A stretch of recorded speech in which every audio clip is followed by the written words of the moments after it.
지난 주간 우리 강옥일 선교사님이 팔레스타인으로 가셨는데요. 계시면서 몇 번 그 얘기를 해요. 뭐라고 말하면 이렇게 말합니다. 목사님, 우리 교회 성가대가 굉장히 잘하는 거 모르시지요? 그렇게 물어봅니다. 알아요, 알아. 그렇게 얘기했습니다. 근데 그렇게 감동스럽고 감격스럽대요. 그렇죠? 함께 그렇게 지내면 함께 사람들을 몇 명 만나서 그 사람들과 방에서 잠깐 예배 드리고 이렇게 생활을 하다가 한국에 와서 이렇게 찬양을 들으면서 너무 좋대요. 근데 그 좋은 정도가 얼마큼 좋냐면 그냥 좋은 게 아니라 다른 교회를 다녀봐도 우리 교회 정도 모이는 교회에서 이 정도 성가 소리를 하는 교회가 없답니다. 우리는 늘 그래요.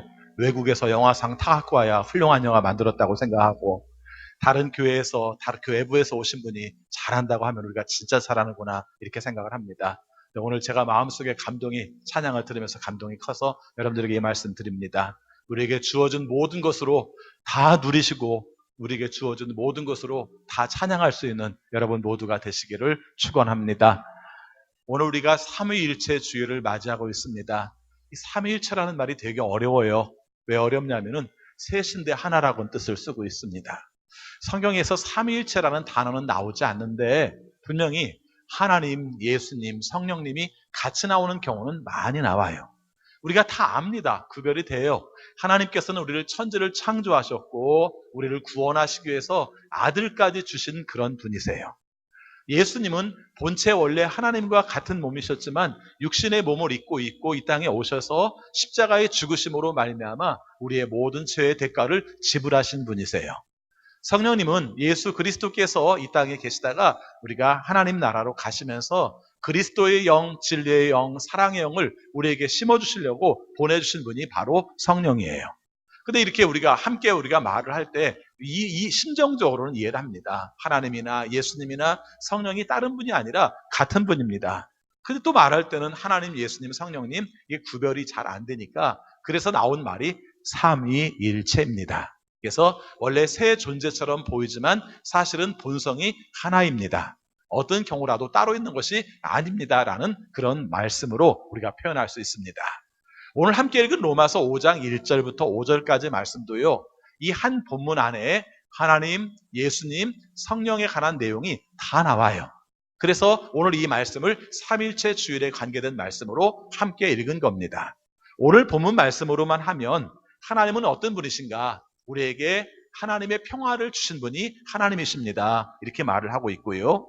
그 다음에 두 번째, 예수님은 어떻게 표현하고 있냐면은 하나님과 우리가 평화를 이룰 수 있도록 십자가에 본인이 죽으셨어요.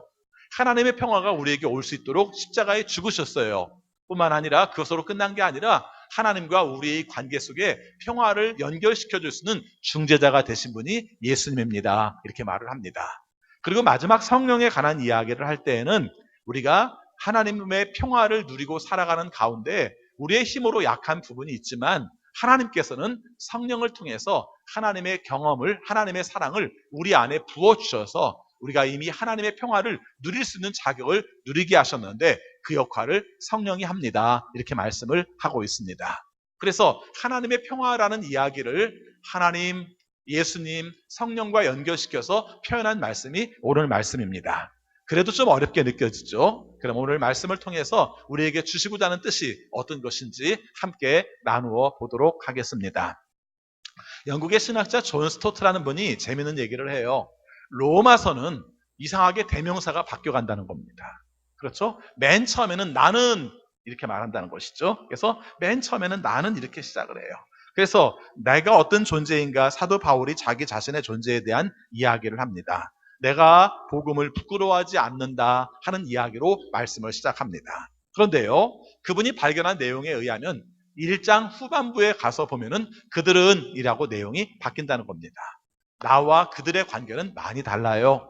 말틴 부버라는 사람이 재밌는 표현을 했는데 우리의 관계가 왜 이렇게 소외당하고 또 불편한 관계들을 가지고 사는가? 이 사람은 간단히 말했습니다.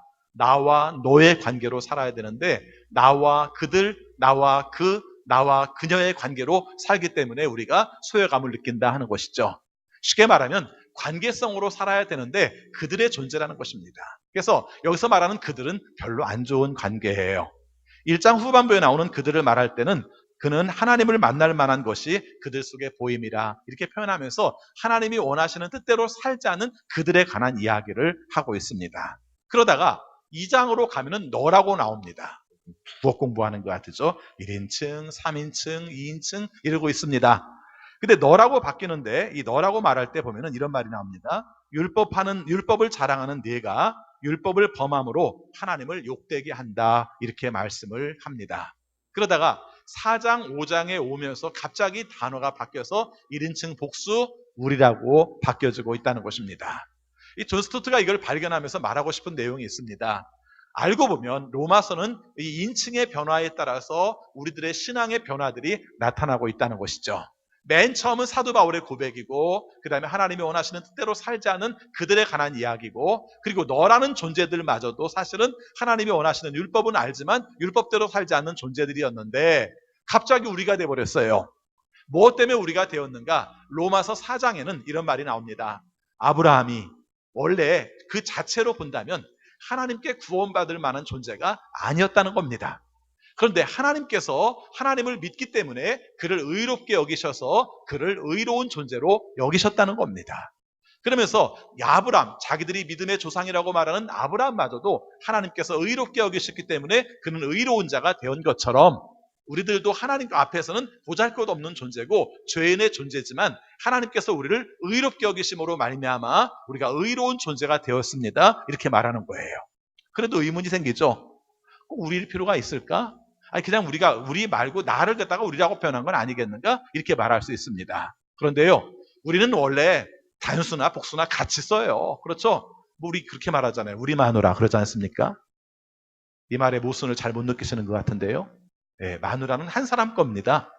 그렇죠? 그럼에도 불구하고 우리 마누라는 말을 쓸 만큼 우리는 우리라는 말을 자주 써서 이게 구별이 안 됩니다만은 성경에 써 있는 헬라어도 그렇고 영어도 그렇고 그건 분명히 내 건 1인칭으로 쓰고 그리고 단수로 쓴단 말이죠.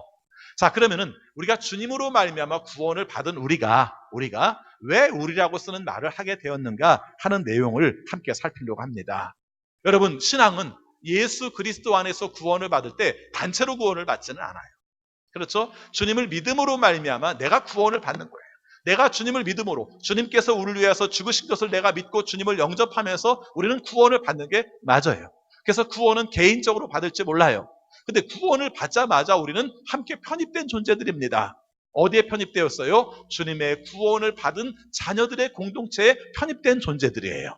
그래서 교회라는 말을 쓰면서 공동체라는 것을 빠뜨리면 우리의 신앙은 모순에 빠질 수밖에 없어요. 가끔 그런 분들이 계십니다. 저는 사람들이 별로 만나는 게 싫어요. 성격이 원래 그래요. 그래서 함께 나와 예배는 드리지만 사람들과는 만나지 않겠어요. 라고 말할 때 마음이 안타까워요. 그렇죠? 이 말 속에는 어떤 뜻이 담겨 있냐면은 저는 공동체를 부정합니다. 교회라는 걸 부정합니다라는 말과 거의 같아요. 거의 같다고 말한 이유는 아직 그만큼 성장하지 않았기 때문에 이해를 좀 구하기 위해서 제가 그 말씀을 드리는 겁니다. 우리가 구원받은 공동체는 함께 우리가 믿음으로 살아가는 거죠. 주님의 은혜로 구원을 받았어요. 저도 마찬가지입니다. 당신도 마찬가지입니다. 그래서 우리는 함께 더불어 살아가는 그런 관계입니다. 이렇게 말씀을 하는 거예요. 자, 그런데 이 구원받은 공동체, 우리라는 공동체의 특징이 있습니다. 그게 뭡니까? 슬퍼할 때 함께 슬퍼하고 기뻐할 때 함께 기뻐하는 게 공동체의 특징이에요. 여러분의 삶 가운데서 나는 다른 사람이 기뻐하는 것은 같이 공감할 수 있는데 슬퍼하는 것을 같이 공감하려면 내 마음이 너무 불편하고 우울해. 그래서 나는 슬퍼하는 것은 함께 할 수 없어. 이렇게 말한다면 이것은 모순입니다. 그렇죠? 또 이렇게 말하는 사람도 있습니다. 맞죠? 슬퍼하는 일은 기꺼이 함께 슬퍼해야 되죠. 다른 사람이 어려운 일이 있을 때 그 일을 통해서 함께 돕는 것은 우리 공동체로서 마땅하지요. 그런데 기뻐하는 것에 대해서는 함께 할 수 없어요 라고 말해도 모순이에요. 가끔 이런 경우를 경험하게 되죠. 아유, 그냥 자기나 혼자 좋아하고 말지 뭘 그렇게 참게 좋다고 이렇게 많은 사람들한테 그러는지 몰라. 이렇게 말을 하는 것이죠. 어제도 페이스북을 봤더니 여기 계시다가 제천으로 가신 목사님이 우리 코칭네드 함께 했던 목사님이 딸이 공무원 시험 합격했다고 대서특필을 했더라고요. 좋더라고요. 그렇죠? 예. 학교 휴학하고 18개월 동안 공부를 해서 우리가 시험을 보게 되었다고, 이제 우체국에 근무하게 되었다고 자랑을 했는데 되게 좋더라고요. 그 막 일부러 막 길게 댓글 달아줬습니다. 축하한다고 될 말을 갖다가 일부러 길게 달았습니다. 너 그거 보통 쉬운 거 아닌 거 알지? 뭐 이러면서 18개월 만에 하는 거 너무 힘든 거야. 뭐 이러면서 진짜 축하한다. 너보다 낫다. 뭐 이러면서 댓글을 달아줬습니다. 왜 그러냐면은 기뻐하는 일에 기뻐해야 돼요. 그런데 사실은 기뻐하는 일에 기뻐하기가 어려울 때가 있거든요. 기뻐할 일에 기뻐해야 되는데 사실은 내 상황이 안 기뻐요. 오히려 내 삶 속에서 바라보면은 내 경쟁자인 그 사람이 잘됨으로 말미암아 내가 안 된 모습처럼 보일 때도 있어요. 그렇죠? 지난번에 말씀을 드렸습니다마는 우리 함께 모이는 강원 지역 코칭넷이 총회에서 우수 활동 지역으로 함께 인정을 받아서 우리가 포상금을 받았어요. 근데 그것만 받은 게 아니라 사실은 우수 활동 교회가 또 하나 있어서 우수 활동 교회가 상을 받았어요. 우리 강원 서지방에서 개척한 행성의 사랑의 빛 교회. 아직 교회 세워진 지 25개월밖에 안 됐는데 100명 정도 성장을 하는데 그 과정 속에서 코칭넷이 중요한 역할을 했다고 본인이 고백을 해서 그 교회가 상을 받았어요. 그래서 우리가 함께 기뻐하고 함께 축하해 줬습니다. 그런데 아쉬운 건 그 수기를 써낸 분이 두 분이 있었어요. 그리고 그 교회도 잘 성장을 한 교회였는데 그 교회는 안 됐어요. 제가 볼 때는 그럴 수밖에 없는 게 뭔 두 지방을 주겠어요. 한 지방만 주지. 그렇죠? 한 지방에 두 교회를 주겠어요. 한 교회만 주지. 전체 합해서 56개 지방에서 5개밖에 안 줬는데 그럼 2개를 주겠어요. 하나만 주지. 근데 참 기뻤던 건 뭐냐면은 그 목사님이 진심으로 축하를 해드립니다. 그렇죠? 자기는 되지 않았지만 그 교회를 진심으로 축하해 줬어요. 저는 이게 교회라고 생각해요. 이게 공동체라고 생각합니다.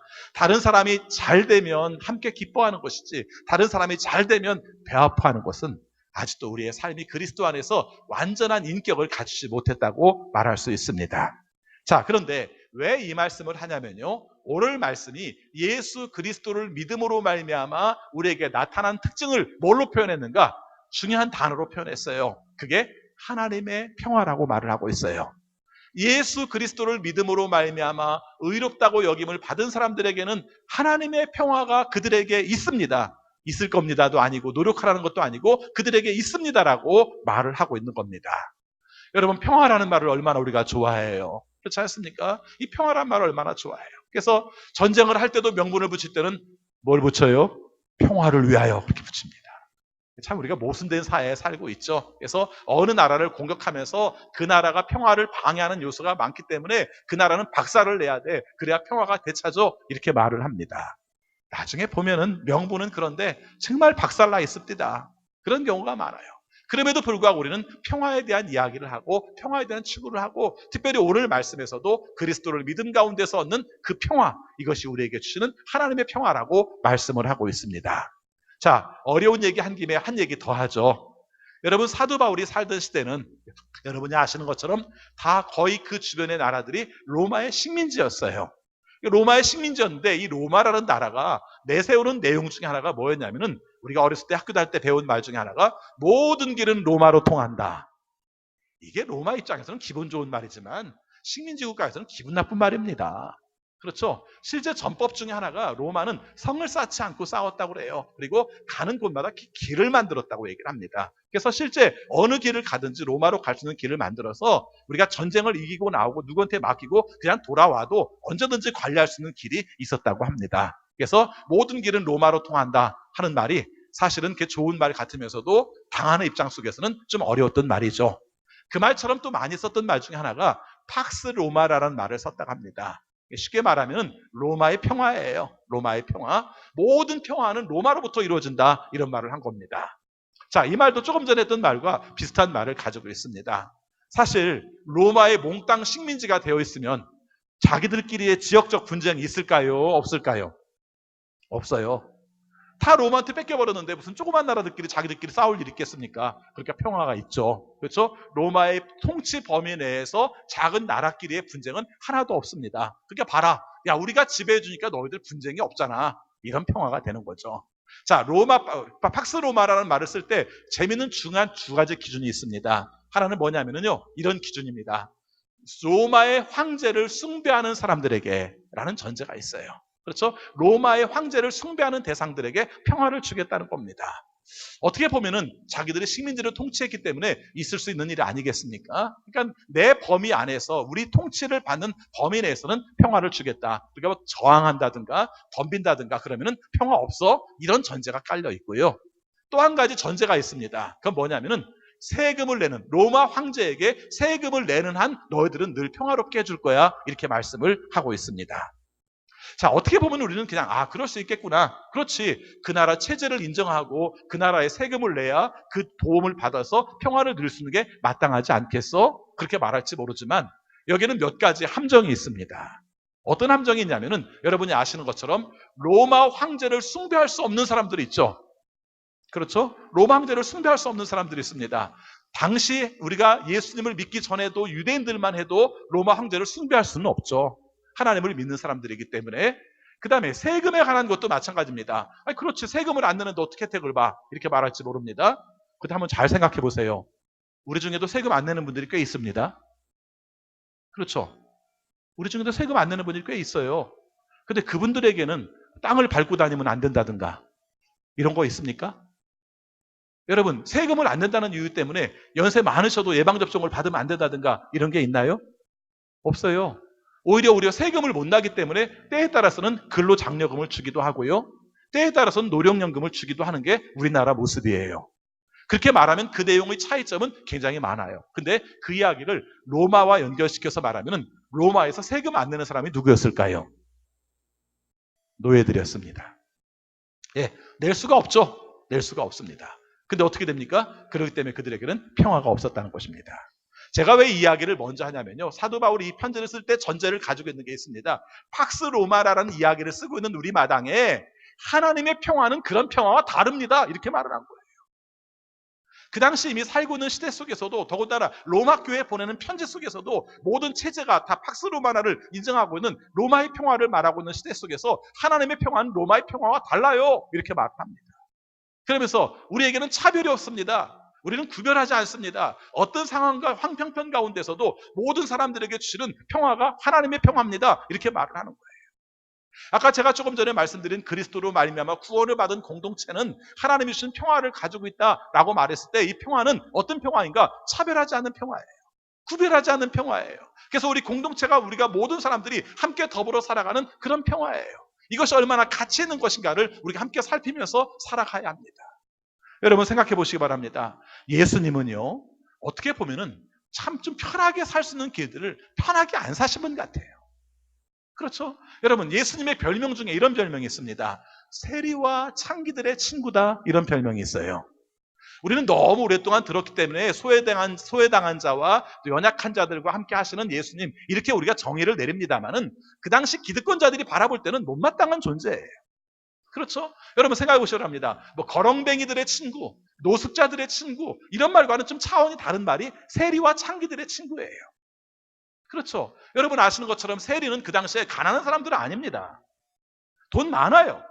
다른 사람들에게 착취해서 세금을 많이 걷어서 로마에게 갖다 바치는 사람이었습니다. 팍스 로마나를 위해서 노력을 했지만 그것이 민족들을 배반하고 민족들을 착취해서 그 세금을 바치는 사람이었습니다. 얼마나 오해의 여지가 많아요. 우리식으로 말하면 일본은 앞잡이 같은 사람입니다. 그런데 예수님께서 그들과 함께 하셨다는 것입니다. 굉장히 불편하지 않아요? 그 불편한 내용의 성경에는 정확하게 표현을 하고 있습니다. 창기도 마찬가지입니다. 사회적 불편한 요소 중에 하나예요. 그렇죠? 온전치 못한 사회의 성문화를 만들어가는 그런 사람들입니다. 그런데 예수님께서 그들과 함께 하셨다고 말씀하십니다. 다른 사람들이 볼 때 싫어요. 왜 그래? 하나님의 아들이라면서 이러면 안 되는 거 아니야? 이런 말도 예수님이 들으셨어요. 그런데 그럼에도 불구하고 그들과 함께 어울리셨습니다. 왜 그랬을까요? 차별 없는 평화 때문에 예수님께서 욕을 먹으시면서 그 역할을 감당하신 겁니다. 왜 오늘 이 말씀을 하는지 오늘 우리 시대 속에서 함께 살펴보시기 바랍니다. 지난 주간의 이슈 중에 하나가, 지난 주간 맞나요? 우리 교회 맞나요? 그렇죠? 이찬수 목사님 계시는 교회, 우리 교회, 분당 우리 교회 맞아요? 예, 그 교회에서 부목사님이 설교하신 게 문제가 돼가지고 한국 교회 내에 큰 이슈가 되었어요. 그래서 그 양반이 무슨 얘기를 했나 봤더니 동성애에 관한 얘기를 했어요. 그 동성애에 관한 이야기도 동성애를 찬성한다는 얘기도 아니고 하나님의 창조 질서에 분명히 어긋난다는 얘기를 하면서, 근데 이것이 한국 사회의 전체적인 논란이 되어서 비난하는 이야기를 하고 있는 것 자체는 이미 물이 건너간 것 같고, 이 문제에 대해서 우리가 어떻게 고민할 것인지, 이것을 어떻게 감당할 것인지, 어떻게 받아들일 것인지, 이 문제에 대해서 우리는 연구해야 될 것이다. 그런 취지로 설교를 한 겁니다. 제가 볼 때는 아무 문제가 없어요. 아무 문제가 없는데 막 그 사람을 헐뜯고 그 교회에 대해서 막 이의를 제기하고 이거 심각하게 얘기를 많이 하고 있어요.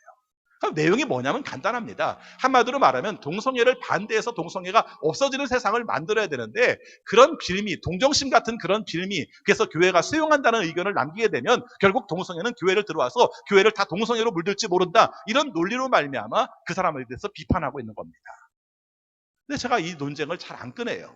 복잡하니까. 근데 한번 생각해 보면은 우리의 삶 속에 예수님께서 하셨던 그 문제와 연결시켜 보면은 내가 배제하고 내가 없애버리고 혐오하고 안 받아들이고 이렇게 한다고만 우리가 이것이 없어지냐는 것이죠.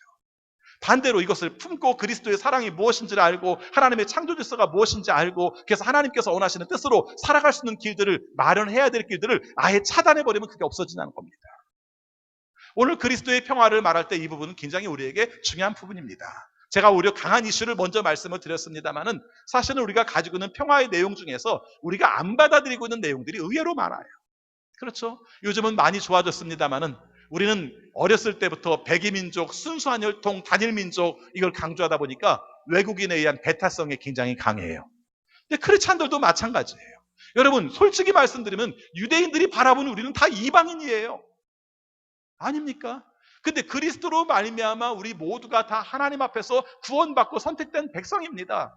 그래서 우리 민족 이외의 사람들은 아니라고 말하면 그건 그리스도의 평화에서 잘못된 거예요.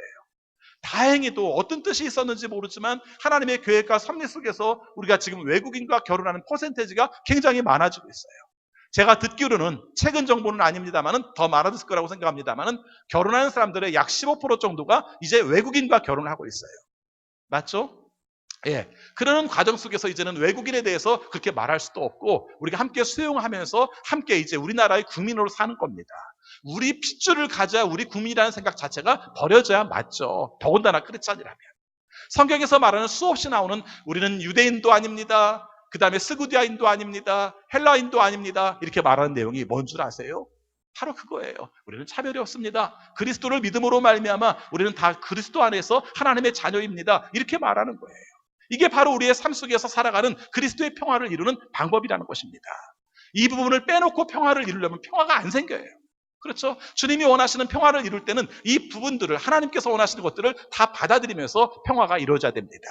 말씀을 읽으면서 이 부분들을 더 살펴보도록 할게요. 그래서 그리스도로 말미암아 우리에게 평화를 주셨습니다. 이렇게 말하고 나서 우리의 삶 속에 한 가지 강조하는 게 있습니다. 우리가 평화라고 말하면 이런 거죠. 아, 예배 드렸더니 마음이 되게 편해. 내가 마음이 되게 울적하고 우울했었는데 편해. 이 정도만 평화인 줄 알았어요. 근데 오늘 말씀을 보니까 그게 아니에요. 우리의 삶 속에 우리는 그 평화로 말미암아 우리에게 희망을 가지고 있습니다. 그 희망이 뭐냐면은 하나님의 영광을 차지하는 희망을 가지고 있습니다. 이렇게 말을 해요. 우리의 삶이 무엇든 어디에 희망을 두냐에 따라서 우리의 삶의 가치가, 삶의 방향들이 크게 달라진다는 거예요. 여러분의 희망이 뭡니까? 조금 전에 말했던 것처럼 마음이 평안한 것, 이렇게 말하면 마음이 평안한 것이 우리에게 희망이 될 수 있어요. 또 때에 따라서는 우리의 삶 속에서 단기적인 희망이긴 하지만 어떤 내가 취하고 싶었던 것을, 얻고 싶었던 것을 얻는 것이 우리의 희망일 수도 있어요. 그런데 한번 생각해 보시기 바랍니다. 여러분, 우리의 삶 속에서 예를 들어서 내가 16kg짜리 트럼 세탁기를 내가 갖고 싶었다고 칩시다. 그걸 구하기 위해서 내가 되게 많은 노력을 기울였고 우리가 그것을 많이 성취를 하기 위해서 많은 노력을 기울였습니다. 그리고 나서 그걸 샀습니다. 그럼 막 행복해서 60년 갑니까? 60년은 그만두고 1년도 안 가잖아요. 그렇죠? 그리고 나서 우리의 삶 속에는 허탈합니다. 그거 사면 좋을 줄 알았더니 뭐 그것만도 아니네. 우리는 이렇게 삽니다. 우리가 노력하는 수많은 희망들이 사실은 단기적인 것이고 또 때에 따라서는 물질적이기 때문에 그것이 우리의 삶 속에서 희망을 가지고 있었다 할지라도 우리의 삶 속에 계속해서 우리에게 기쁨을 주지 않아요. 오늘 말씀에 보니까 특이한 단어가 나옵니다. 뭐라고 말한 줄 알아요? 우리는 환난 가운데서 자랑합니다. 이렇게 말을 해요. 이 자랑합니다가 개정개혁판 성경에서는 즐거워합니다. 이렇게 말을 해요. 자랑을 하든지 즐거워하든지 이게 모순이잖아요. 여러분이 환난이라는 단어가 무슨 전쟁이 난다든가 아니면 박해를 받는다든가 이럴 때만 쓰는 단어가 아니더라고요. 우리식으로 말하면 어떤 여자와 만나서 내가 결혼하려고 했는데 깨졌어. 이런 거. 내가 어디 가서 사업해서 돈을 벌려고 말했는데 안 됐어. 이런 거. 인간관계 속에서 뭔가 함께 좋은 관계들을 맺으면서 하려고 했는데 안 됐어. 이런 거. 이런 걸 다 환난이라고 표현합니다. 제가 이렇게 구별하는 이유는 환란이라고 말하면 우리는 환란은 없어요라고 말할까봐 제가 일부러 이 단어를 구체적으로 여러분들에게 설명을 하는 거예요. 근데 오늘 말씀하는 내용일 겁니다. 우리가 희망이 하나님의 영광을 가지고 있다고 생각한다면 내 환경, 조건, 성취되는 기쁨 이런 것으로 말미암아 하나님의 평화가 이루어지는 게 아니라 하나님의 영광에 초점을 맞추면 내 삶 속에서 환란 가운데서도 나는 자랑할 수 있고 즐거워할 수가 있습니다. 왜냐하면 하나님의 평화가 우리의 삶 가운데 함께하게 그렇기 때문에 그렇습니다. 이렇게 말을 하는 거예요. 그러면서 그 이유를 설명을 해요. 여러분 오늘 말씀의 3절 보면 환란을 자랑한다고 말했어요. 그런데 환란을 자랑하는데 이유가 뭡니까? 환란은 인내력을 낳기 때문에 그렇다는 것입니다. 맞죠?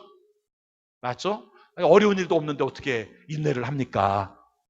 우리가 함께 아이들을 키우면서 그래요. 요즘 애들이 참을성이 없어. 답 간단합니다. 어렵게 안 키워서 그래요. 그렇죠? 어렵게 안 키워서 그래요. 어려울 상황이 있어야 인내를 하지. 그렇죠? 그러니까 오늘 우리의 삶 속에서 이게 자랑스러운 일이 아닐지 모르겠습니다만은 하나님이 우리에게 주시는 건 다 좋은 거예요. 그래서 우리의 삶 속에 어려운 일을 겪지만 하나님의 평화를 생각하며 살게 되면 어떻게 돼요? 참게 돼요. 그래서 우리의 삶 속에는 생각지 않았던 인내를 경험하게 돼요. 그 다음에 인내 다음에는 뭘 줍니까? 인내는 단련된 인격을 준다고 말을 하고 있습니다. 여러분 여기서 인격에 초점을 맞출까 단련에 초점을 맞출까 생각해 보는데요. 우리 성경은 인격에 초점을 맞추고 있고 개역 개정판 성경에는 단련에 초점을 맞추고 있어요. 다 중요합니다. 그렇죠? 여러분 참는 가운데에서 우리가 단련된다는 거예요. 단련됨으로 말미암아 단련된 인격이 된다는 거예요. 이 단련된다는 말이 주로 어때 쓰였냐면은 욥기에서 많이 쓰여요. 그렇죠? 내가 지금은 고난을 당하나 정금같이 재련되어서 연단되어서 내가 하나님 앞에서 귀한 것으로 나오게 된다 할 때 쓰는 말입니다. 그러니까 주님의 평화를 내 마음속에 가지고 살아갈 때 혹 우리의 삶 속에 환란이 와도 우리가 인내함으로 그걸 참을 수 있고 인내함으로 말미암아 잘 단련되어서 하나님이 원하시는 고귀한 인격으로 만들어지는 것을 나는 믿습니다. 이렇게 생각하면 우리의 삶은 굉장히 달라지고 눈빛이 달라지게 되는 거죠. 자꾸 좋은 상황만 생각하지 마세요. 저도 마찬가지입니다만은 좋은 상황을 생각하죠. 근데 안 오잖아요. 안 오는 상황 속에서도 하나님의 평화를 내 마음속에 새길 수 있고 그 가운데 나를 변화시키는 능력을 경험할 수 있으면 그것이 하나님이 원하시는 뜻을 향해서 나갈 수 있는 비결이라고 말씀하고 있습니다. 그런데 더 중요한 게 뭔 줄 아세요? 단련된 인격은 희망을 낳습니다. 이렇게 말해요. 순환 논리예요. 희망에서 시작해서 희망으로 와요. 우리의 삶 속에 진정으로 우리가 원하는 내용이 뭘까? 우리의 가장 중요한 내용이 뭘까? 하나님의 평화로 말미암아 이루어야 될 우리가 희망이 뭘까? 그건 하나님의 영광이라고 초점을 맞추고 있는 것입니다. 여러분 우리의 삶 속에서 다른 사람과의 관계 속에서 평화를 이루는 것을 소중하게 여기고 있으면 이미 여러분은 반 이상 하나님께서 원하시는 뜻을 깨달은 자고 하나님께서 원하시는 뜻을 이룬 자라고 말할 수 있습니다. 사람과의 평화를 귀하게 여기세요. 여러분 모두 중에서 여기 앉아 계신 분 중에서 다 피스메이커가 되기를 원하지 트러블 메이커가 되기를 원하지는 않을 겁니다. 그런데요 알게 모르게 나의 삶 가운데서도 내 뜻과 관련 없이 트러블 메이커가 될 때도 있어요. 그때 내 자신을 보는 겁니다. 내가 하나님의 뜻 가운데 산다고 말하면서 내가 왜 트러블 메이커가 돼 있는가를 한번 살펴보자는 것입니다. 오늘 말씀을 준비하다가 떠오른 기억이 납니다. 아마 우리 교회 처음 교회 건축을 하고 그때 이제 우리 교회가 그전에는 전도를 안 하다가 교회적으로는 안 하다가 이제 전도를 막 하고 그러는 과정이었어요. 근데 우리 교회를 지었다고 신학교 동창들이 우리 교회를 방문했습니다. 그래서 이런저런 얘기를 같이 하고 재밌게 축복해줬는데 그러다가 한 친구가 갑자기 이렇게 말한 겁니다. 교회에서 그런 식으로 전도 같은 걸 하는 게 이게 물량주의적인 게 아니야? 이렇게 말을 한 겁니다. 그래서 이제 제가 얘기를 했죠. 네가 그렇게 생각할지 모르지만 우리는 한 영혼을 얼마나 소중하게 오는지 몰라. 목사들끼리 이런 얘기 잘 안 합니다. 그런데 제가 일부러 얘기했습니다. 한 영혼을 얼마나 소중하게 오는지 몰라. 그랬더니 그래도 이렇게 한꺼번에 이렇게 막 대회를 하듯이 그렇게 집중적으로 하는 것은 좀 그렇지 않아? 그렇게 얘기를 하더라고요. 그래서 제가 이제 얘기를 했죠. 열받은 건 아닌데 좀 마음이 좀 껄쩍지근해가지고 한마디 했습니다. 그럼 너는 어떻게 할 건데?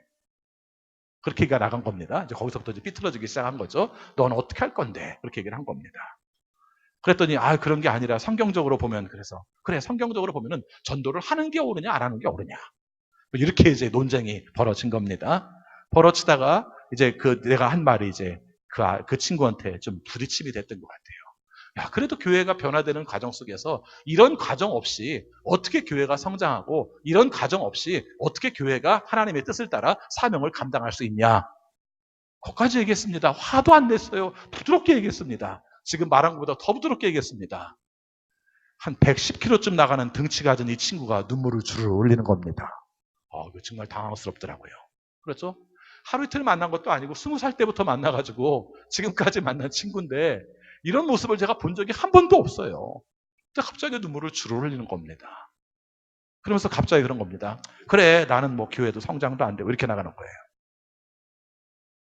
근데 얼마나 마음이 아팠는지. 그렇죠? 사실 얘기는 걔가 먼저 꺼낸 거예요. 그리고 그 문제에 대해서 시비적으로 말한 것도 걔예요. 그리고 나는 부드럽게 얘기한다고 했어요. 그리고 하나님의 복음에 본천하는 본질에 대해서 생각한다고 표현한다면 나는 그렇게 말하는 게 마땅하다고 생각을 했는데 걔를 울렸어요. 그렇죠? 그 친구를 울렸어요. 지금도 이게 지워지질 않아요. 그래서 지금도 집사람이 저를 동기 모임에 가려고 하면은 걔 울리지 말고 오라고 늘 얘기를 합니다. 나중에 어떻게 하다가 또 비슷한 문제가 생겨서 2번을 연거푸 그랬어요. 그러고 나니까 제가 너무 찔리더라고요. 내가 이런 존재밖에 안 되는가. 정말 문제는 없다고 생각했는데 뭐 논리적으로 따졌을 때 누가 잘못인가 이렇게 따졌을 때는 제가 무슨 큰 아픔을 줄 만한 말을 한 것은 아닌데 궁극적으로는 그렇게 됐더라고요. 근데 제가 이 말씀을 들은 이유가 있습니다. 우리의 삶 가운데서 그리스도의 평화를 이룬다는 게 뭐냐면요. 이런 거예요. 내가 심한 환난을 당했다든가 내가 심한 고통을 당한 가운데서 그리스도의 평화를 이루는 것만 평화가 아니라 저처럼 그렇죠? 저처럼 생각지 못하게 헤아리지 않아서 그 사람의 마음을 깊이 생각하지 못해서 그 사람의 마음속에 평화를 깨는 게 나을 수 있더라고요. 저 나쁜 사람이에요. 그렇지 않나요? 여러분들이 아무리 아니에요. 그 상황에서 뭐라고 했겠어요? 라고 말하지만 내 삶 속에서는 그리스도의 평화, 하나님이 주신 평화라는 그 단어만 연결시켜 놓고 보면 나쁜 거예요. 그 친구를 통해서 제가 굉장히 많이 경험하게 되었고요. 생각하게 되었고 다른 사람과 이 얘기를 할 때 이 사람이 상황이 어떤지를 잘 알지 못하면 얘기하는 걸 줄여요. 어쩔 수 없어요. 그렇죠? 그 사람에게 평화를 깨는 일들은 하지 않아야 되니까. 그 사람이 먼저 얘기를 한 게 중요한 게 아니라 내가 그 사람에게 평화를 깨지 않게 하는 것이 우리의 삶 속에 얼마나 중요한 문제인가 이걸 살피면서 살아가야 한다는 것입니다. 오늘 말씀 마무리합니다. 우리가 이렇게 사는 게 쉽지 않아요. 그렇지 않습니까? 우리가 지금 말씀드린 것처럼 사는 게 하나님이 내게 주신 평화를 가지고 살면서 환난이 인내를 낳고 인내가 단련된 인격을 낳고 단련된 인격이 희망을 낳아서 우리가 하나님의 영광에 이르는 삶을 사는 게 그렇게 쉽지는 않은데 5절에서 희망적인 말씀을 한 가지 주십니다. 5절 말씀 같이 읽습니다. 이 희망은 우리를 실망시키지 않습니다. 하나님께서 우리에게 주신 성령을 통하여 그의 사랑을 우리의 마음속에 부어주셨기 때문입니다. 저는 이 말씀이 너무 좋아서 이 말씀을 제목으로 삼았어요. 이 희망은 우리를 실망시키지 않습니다. 그게 어떻게 가능해? 라고 말할지 모르지만 가능하다는 거예요. 하나님의 주신 평화가 우리 안에 이미 있다는 거예요. 성령을 통해서 하나님의 사랑을 통해서 우리 안에 들어있는 그 평화가 우리 안에 이미 있다는 거예요. 그래서 그 이미 있는 것으로 말미암아 살아갈 수 있는 힘을 주신다는 거예요. 잘못할 때는 성령이 우리를 깨닫게 해서라도 그걸 알게 하신다는 거예요. 그래서 궁극적으로는 하나님의 평화로 말미암아 우리의 신앙의 종착지에 이뤘을 때 하나님의 영광의 그 희망까지 이르는 존재가 될 수 있다고 말씀을 하는 겁니다. 눈에 보이는 거에만 희망 갖지 마시고요. 단기적인 희망에 희망 갖지 마시고요. 하나님의 영광의 희망을 가지시되 하나님께서 주시는 평화를 내 삶 속에 이루고 다른 사람과의 관계 속에서 이루는 것으로 기뻐하고 그것이 우리의 삶 속에 완성되는 것으로 기뻐할 수 있는 우리 모두가 되시기를 축원합니다. 기도하겠습니다. 주님 사랑합니다. 저희들이 주님의 은혜로 구원을 받았고 그래서 하나님의 평화를 경험하게 되었습니다. 그래서 그것으로 우리가 자랑합니다. 그런데 우리에게 환난이 옵니다. 그래서 인내해야 될 수밖에 없고 단련되어 가는 과정 속에 인격이 만들어지고 그것을 통해서 하나님이 말씀하신 희망을 경험해 갑니다. 하나님이 평화를 주신다고 해서 편할 줄 알았는데 우리의 삶이 왜 이렇게 고달플까 싶을 때 주신 말씀, 이 말씀을 늘 마음속에 기억하여서 하나님께서 만들어져 가는 대로 만드시는 대로 만들어져서 하나님의 평화를 이루고 하나님의 영광에 이를 수 있고 그래서 우리 공동체가 주님의 뜻을 이룰 수 있도록 인도하여 주옵소서. 우리가 사는 자리, 우리가 가는 곳, 우리가 만나는 사람들에게 하나님의 평화를 함께 나눌 수 있어서 우리도 평화롭고 그분들에게도 평화롭게 할 수 있는 우리의 인생이 되게 하여 주옵소서. 예수 그리스도 이름으로 기도하옵나이다. 아멘.